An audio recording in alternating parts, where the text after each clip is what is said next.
220. Number 13, Bordo, 3,108,250.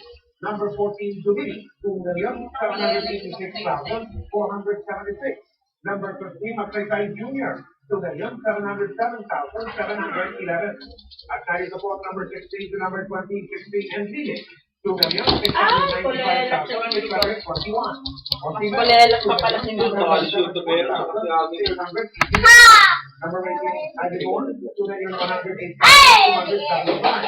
Number 19, Villanueva, 1,701,800. Ayan yung ultimero siya. 1,579,000. Yung number 17, no? 18, 19. Ako pilit po nagagaling yan, mga kapuso. O alamin namin natin ang resulta. Sa ngayon po, pero mga po sa relasyon na Manila, kung may papasok na po natin, mga kapuso. Sa pagka-alcantiko sa ngayon, number 1, Estrada Ejercito, 114,628. Number 2, Di Alfredo, 104,000. At narito naman po ngayon ang Dr. po ng Quezon. Number 2, ito, mga kapuso. Number 1, number 2,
si Anico Morales at si Anico Mamudo. Yun. Oo, tumaya. Ang easy. Ito na natin ang pagkakulong ng eleksyon. Dati sa dito. Sa 24 oras.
Ano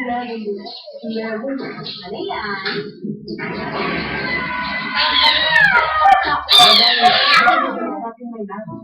Ay, sabi! May dalawang bonggo po kanila. Paano lang o? Ang linis. May dalawang bonggo na paano.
So, ako po naman tayo ngayon sa mga letter ng Paris Pastoral Council for Responsible Building of Philippines and Army. Mula sa Mopay Center sa Maynila, nakatutunan tayo dito sa mga sa mga oras na ito ay huminto na muna sa paglabas ng kanilang sarili. Itong PPCRB, o kanina lamang, ay nagbigay ng pahayag ang kanyang communications director na si Ana Kingston. Ay paumanhin or nag-apologize siya dahil daw dun sa maling timing sa una nilang inilabas. Kasi kanina nakita natin, umabot na ng halos 12 million yung tali doon sa kanilang number 1 candidate. So, ang sinasabi ng Kingston ay yung mga lumabas sa bilang daw ng boto dahil doon sa mga electronically transmitted elections. Hindi daw yan tugma doon sa mga actual number ng presinto. Charger. Ng kanilang mga Ate! sa PPCRB. PPCRB Command Center na, no? At pakinggan natin ang pakayag itong si Miss Kingston. Mamaya na lang. Huwag muna tayo TV. Huwag muna tayo. Oh, liga.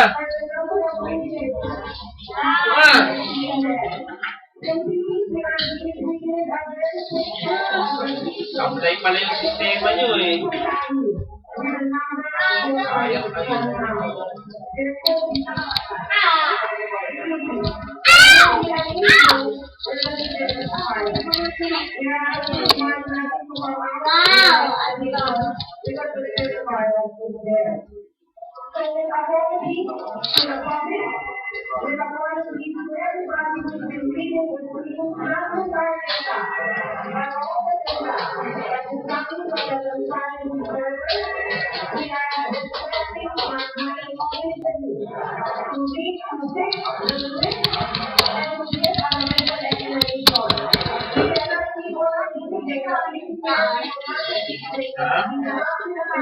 Bakit na tayo? Ito, naman.